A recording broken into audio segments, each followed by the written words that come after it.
नमस्कार दोस्तों, आइए जानते हैं राजस्थान की आज की फटाफट बड़ी खबरें। लेकिन उससे पहले वीडियो को लाइक और चैनल को सब्सक्राइब जरूर करें।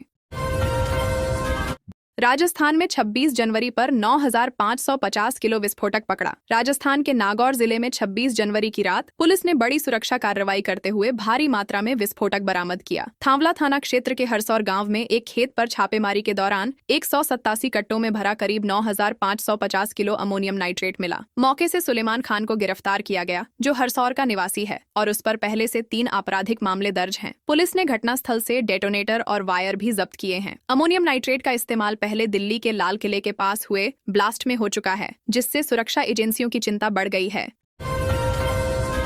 सीएम बोले गहलोत ने 4 साल तक मामला क्यों दबाए रखा। राजस्थान कर्मचारी चयन बोर्ड में ओएमआर शीट में गड़बड़ी के मामले को लेकर मुख्यमंत्री भजनलाल शर्मा ने पूर्व मुख्यमंत्री अशोक गहलोत पर तीखा हमला बोला है। सीएम ने कहा कि इस फर्जीवाड़े की जानकारी वर्ष 2019 में ही सामने आ गई थी, जब उत्तर प्रदेश पुलिस ने गैंग का खुलासा कर राजस्थान सरकार को सूचित किया था। इसके बावजूद 4.5 साल तक इस मामले को दबाए रखा गया। हाल ही में एसओजी ने बड़ी कार्रवाई करते हुए तकनीकी प्रमुख समेत 5 लोगों को गिरफ्तार किया है, जिन्होंने 3 भर्ती परीक्षाओं में फर्जीवाड़ा कर 38 लोगों को सरकारी नौकरी दिलवाई थी।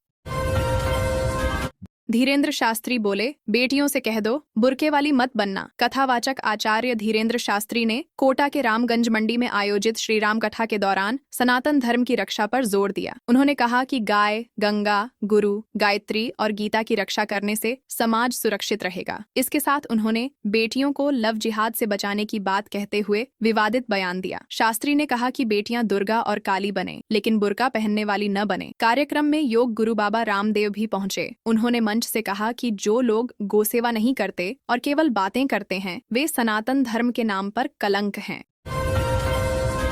कोटा से आने वाला धन्ना सेठ राजस्थान को लूट रहा। भगत सिंह सेना के प्रमुख नरेश मीणा ने राजस्थान की राजनीति और बड़े उद्योगपतियों पर तीखा हमला बोला है। उन्होंने आरोप लगाया कि लोकसभा स्पीकर और कोटा सांसद ओम बिरला के संरक्षण में पूरे प्रदेश का शोषण हो रहा है। बनास नदी की रेत पर अवैध कब्जे के कारण किसानों को 10 से 12 हजार रुपए प्रति ट्रॉली रेत खरीदनी पड़ रही है। मीणा ने कहा कि वे पिछले 1.5 साल से नंगे पैर घूमकर शोषणकारी राजनीति के खिलाफ आंदोलन कर रहे हैं। उन्होंने मोदी सरकार में अंबानी और अडानी पर भी देश को लूटने के आरोप लगाए।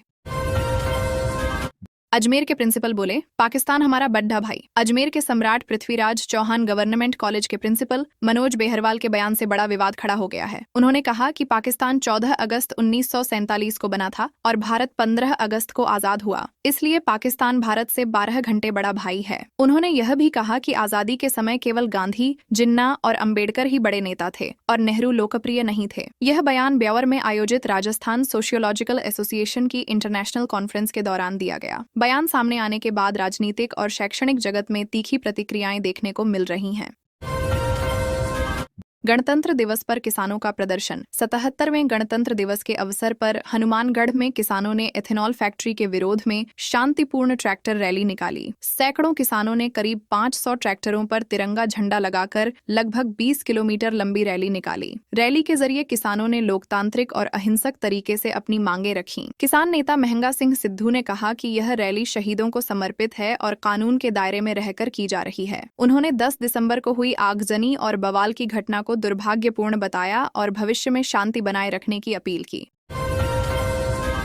आरपीएससी की शिकायत। सरकार ने कर्मचारी चयन बोर्ड को भेजी आरएएस भर्ती परीक्षा 2023 का अंतिम परिणाम जारी होने के बावजूद राजस्थान लोक सेवा आयोग ने अभ्यर्थियों के लिखित और साक्षात्कार के अंक सार्वजनिक नहीं किए हैं। सूचना के अधिकार अधिनियम के तहत भी आयोग ने जानकारी देने से इनकार कर दिया और इसे अभ्यर्थियों की निजता बताया। एक उम्मीदवार ने मुख्यमंत्री कार्यालय में शिकायत दर्ज कराई, लेकिन उसे आरपीएससी के बजाय राजस्थान कर्मचारी चयन बोर्ड को भेज दिया गया, जबकि यूपीएससी अपने अंतिम परिणामों में अंक और रैंक सार्वजनिक करता है। आयोग पर सुप्रीम कोर्ट के आदेशों की अनदेखी करने के आरोप भी लग रहे हैं। राजस्थान में आंधी बारिश की चेतावनी। उत्तर भारत से चल रही बर्फीली हवाओं के कारण राजस्थान में सर्दी का असर तेज हो गया है। कई जिलों में न्यूनतम तापमान 10 डिग्री सेल्सियस से नीचे चला गया, जबकि कुछ स्थानों पर पारा माइनस में दर्ज किया गया। दिन में तेज धूप निकलने के बावजूद ठंडी हवाओं के कारण गलन बनी रही। मौसम विभाग के अनुसार शीतलहर से कुछ राहत मिल सकती है, लेकिन जल्द ही नया वेदर सिस्टम सक्रिय होगा। इसके प्रभाव से जयपुर सहित 18 जिलों में तेज आंधी, हल्की बारिश और कुछ स्थानों पर ओलावृष्टि होने की संभावना जताई गई है। गणतंत्र दिवस का कार्यक्रम देख लौट रही बच्चों से भरी पिकअप पलटी। डीडवाना के खरवलिया क्षेत्र में गणतंत्र दिवस कार्यक्रम से लौट रहे बच्चों से भरी पिकअप वाहन पलट गई। पिकअप में करीब 35-40 बच्चे सवार थे, जिनमें से 24 से ज्यादा बच्चे घायल हो गए। 2 बच्चों की हालत गंभीर बताई जा रही है। हादसा सोमवार दोपहर करीब 12 बजे कर 15 मिनट पर हुआ, जिससे मौके पर अफरा तफरी मच गई। ग्रामीणों ने बच्चों को बाहर निकालकर अस्पताल पहुंचाया। परिजनों ने स्कूल प्रबंधन पर लापरवाही का आरोप लगाया है। बताया गया कि एक ही पिकअप में 42 बच्चों को बैठाया गया था। घायलों का इलाज डीडवाना के राजकीय बांगड़ अस्पताल में जारी है। भीलवाड़ा में वांटेड बदमाश और पुलिस में मुठभेड़। भीलवाड़ा के पुर थाना क्षेत्र में पुलिस और वांटेड बदमाश के बीच मुठभेड़ हो गई। पुलिस को देखते ही आरोपी जितेंद्र उर्फ जीतू ने फायरिंग शुरू कर दी, जिसमें गोली हेड कांस्टेबल की जैकेट पर लगी। पुलिस की जवाबी कार्रवाई में आरोपी के पैर में गोली लगी और वह घायल हो गया। घटना शाम करीब 5 बजे हाथीभाटा आश्रम इलाके की है। फायरिंग से इलाके में दहशत फैल गई। पुलिस ने आरोपी के साथी संदीप को भी गिरफ्तार कर लिया है। एसपी धर्मेंद्र सिंह के अनुसार आरोपी पर जयपुर के विभिन्न थानों में 20 से ज्यादा मामले दर्ज हैं। खर्रा बोले, पिछड़ा वर्ग आयोग की रिपोर्ट के बाद निकलेगी लॉटरी। निकाय चुनाव को लेकर नगरीय विकास एवं स्वायत्त शासन राज्य मंत्री झाबर सिंह खर्रा ने कहा कि सरकार पूरी तरह तैयार है। उन्होंने बताया कि पिछड़ा वर्ग आयोग की रिपोर्ट मिलते ही 2 से 3 दिन के भीतर आरक्षण लॉटरी निकाल दी जाएगी। इसके बाद राज्य निर्वाचन आयोग को चुनाव कराने के लिए प्रस्ताव भेजा जाएगा। मंत्री खर्रा फतेहपुर में जिला स्तरीय खेलकूद प्रतियोगिता के समापन समारोह में शामिल हुए थे। उन्होंने कहा कि कई नगर निकायों का कार्यकाल पूरा हो चुका है और कुछ फरवरी में समाप्त होने वाले हैं, इसलिए चुनाव प्रक्रिया जल्द शुरू की जाएगी।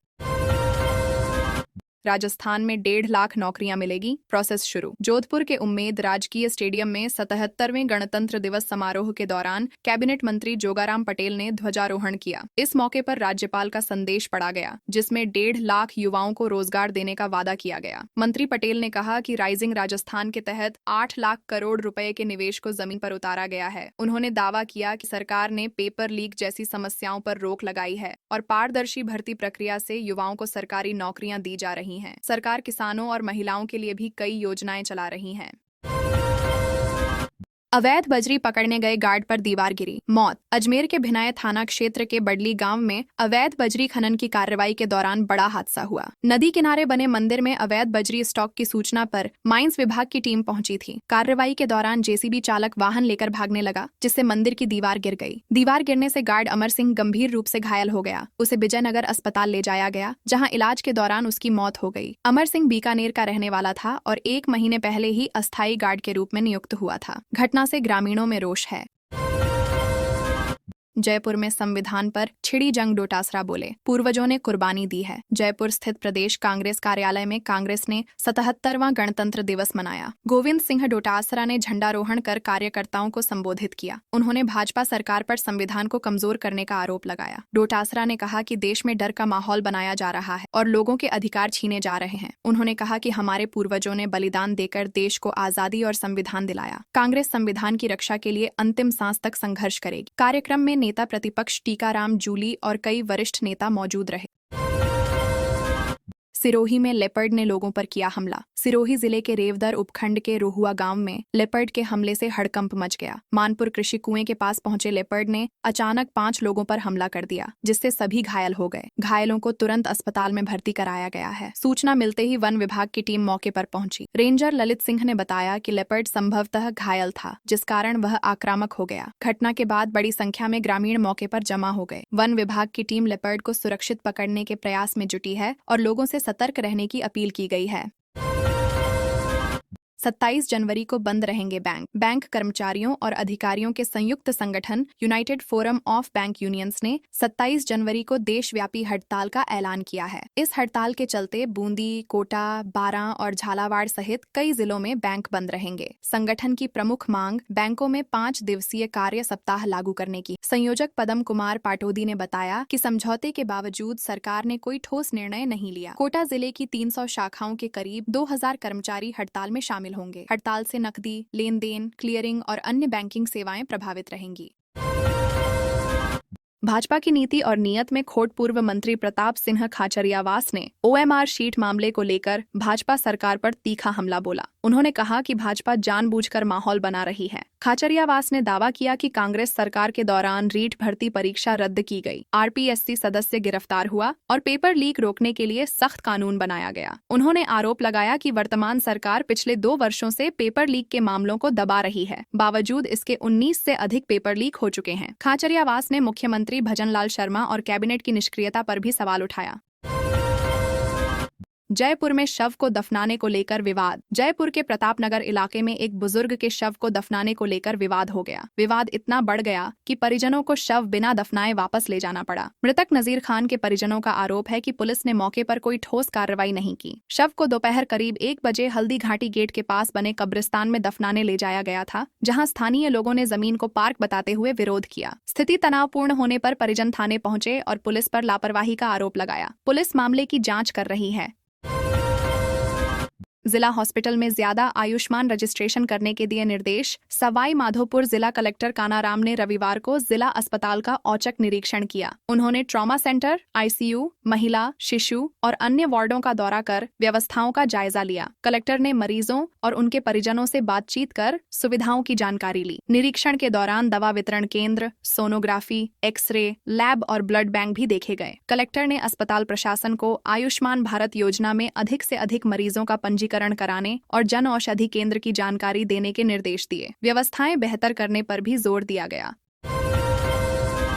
पुलिस से बचने के लिए ट्रक में फटे पुराने कपड़ों की गांठों के नीचे छिपा रखी थी 70 लाख की अंग्रेजी शराब। सिरोही जिले के मंडार थाना क्षेत्र में पुलिस ने शराब तस्करी के खिलाफ बड़ी कार्रवाई की। टोल नाके पर नाकाबंदी के दौरान गुजरात पासिंग ट्रक को रोका गया। चालक की घबराहट देखकर पुलिस ने तलाशी ली, जिसमें फटे पुराने कपड़ों की गांठों के नीचे छिपाकर रखी 729 कार्टन पंजाब निर्मित अंग्रेजी शराब बरामद हुई। जब्त शराब की कीमत करीब 70 लाख रुपए बताई गई है। पुलिस ने ट्रक चालक समेत 2 आरोपियों को गिरफ्तार किया है। एसपी प्यारेलाल शिवरान ने बताया कि शराब तस्करी की सप्लाई गुजरात की ओर की जा रही थी।